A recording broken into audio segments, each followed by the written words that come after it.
E ele, como se diz no popular, pinta e borda com o outro.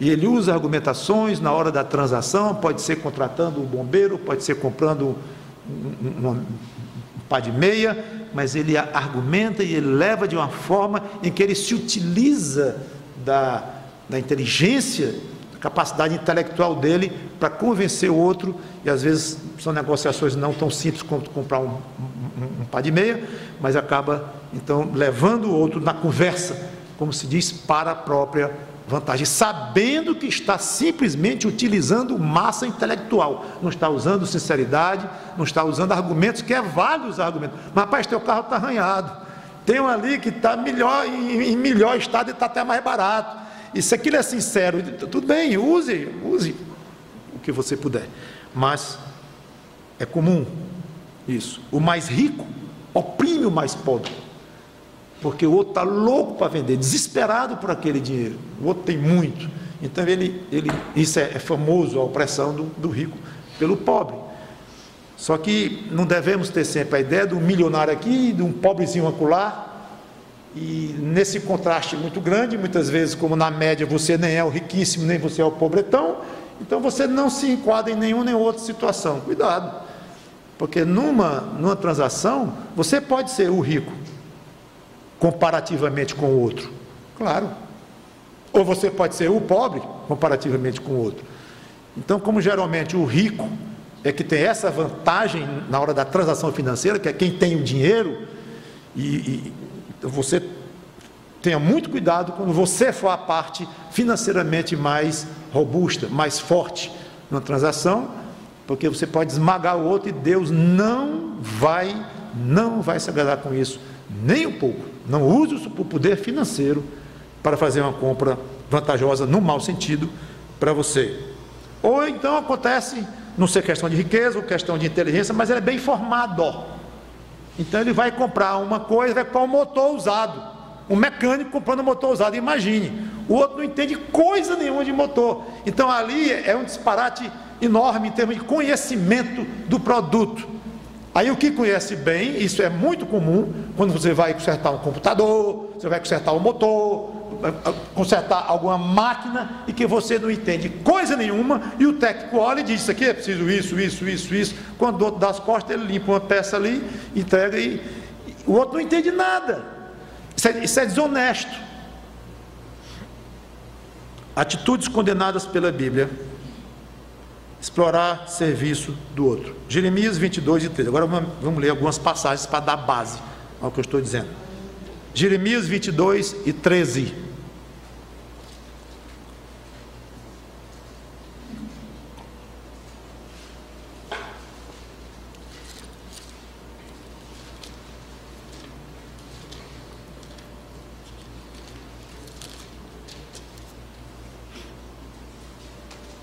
Ai daquele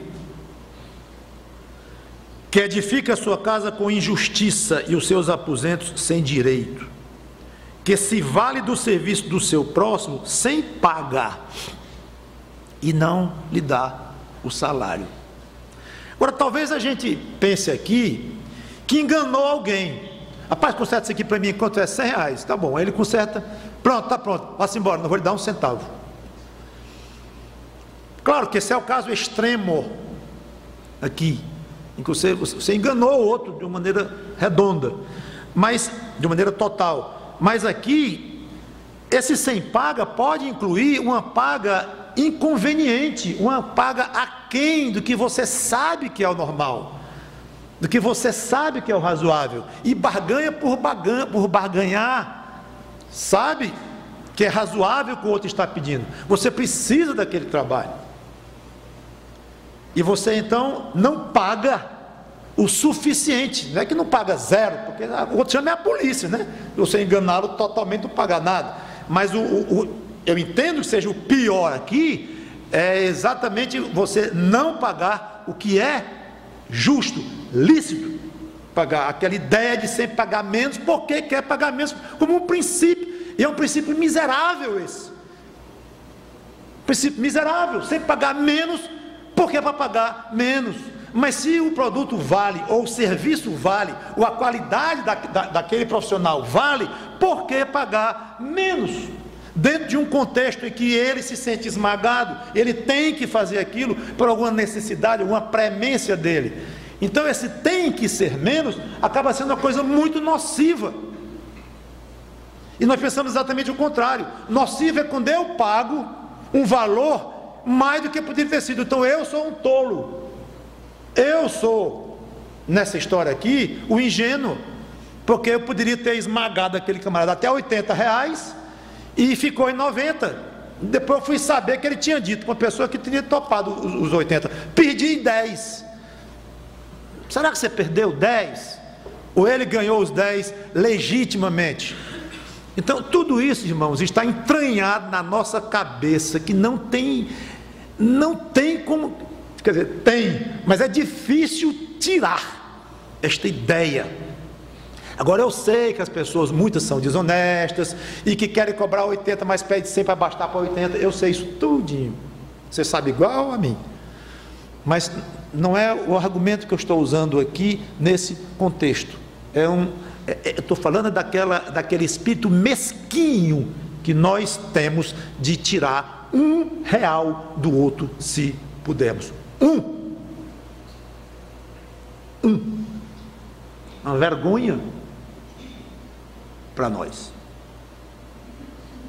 Vender com peso ou medida errada, Deuteronômio 25, de 13 a 16. E ainda em Jeremias 22, quando fala em pagar o serviço, eu não entrei nem no detalhe das questões legais,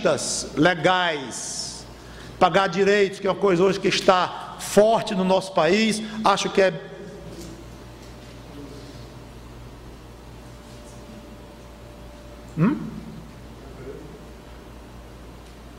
Deuteronômio 25, 13 a 16. Que eu estava voltando a Jeremias 22 e 13, lembrando a questão dos direitos, que está uma coisa importante no nosso país. As leis estão mais rigorosas, e é bom que estejam mesmo, e protegem de uma maneira correta. Alguns são exageradas, mas é outro assunto. Mas o fato em si de proteger o mais fraco é bom, é positivo, e devemos ter cuidado com isso, com essas questões de fazer o que a lei manda, quando se trata de contratar pessoas e mão de obras e coisas desse tipo. Mas a Deuteronômio 25, versículo 13,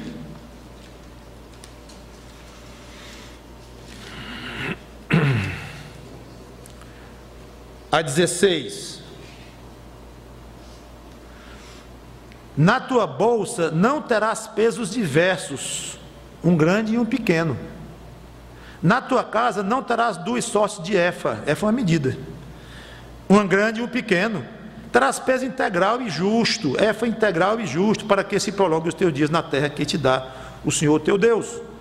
Porque é abominação ao Senhor teu Deus todo aquele que pratica tal injustiça.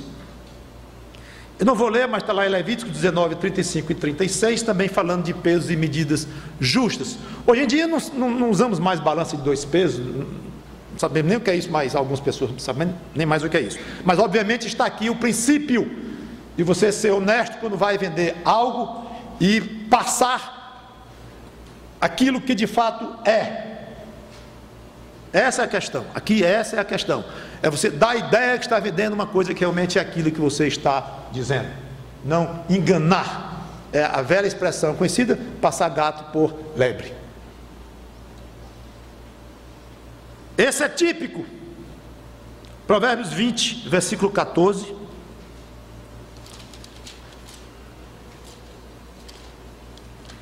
Olhe só, se você já fez alguma vez isso na sua vida. Provérbios 20, 14. Nada vale, diz o comprador, mas indo-se então se gaba. Ele diminui o preço do que ele vai comprar, dizendo que não vale, sabendo que vale. Aí ele compra e sai se gabando. Peguei um trouxa. E Provérbios, 1000 anos antes de Cristo. Escrevendo aqui o autor, inspirado pelo Espírito Santo de Deus. Escreve isso aí. Eu não tolero isto dos seres humanos. Não tolero isto. 3.000 anos atrás, aproximadamente, foi escrito isto aqui.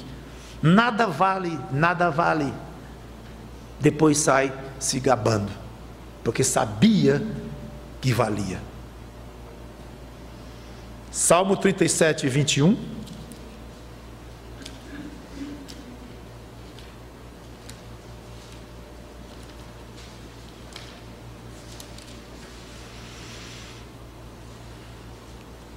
Salmo 37, 21. O ímpio pede emprestado e não paga. O justo, porém, se compadece e dá. Olha o contraste, inclusive, do empréstimo e do outro que dá. Mas eu não vou nem falar da segunda parte, eu quero concentrar na primeira aqui. Obviamente, não quer dizer que qualquer pessoa que pediu algo emprestado e se complicou para pagar é um ímpio e está sendo desonesto. Não, claro que não.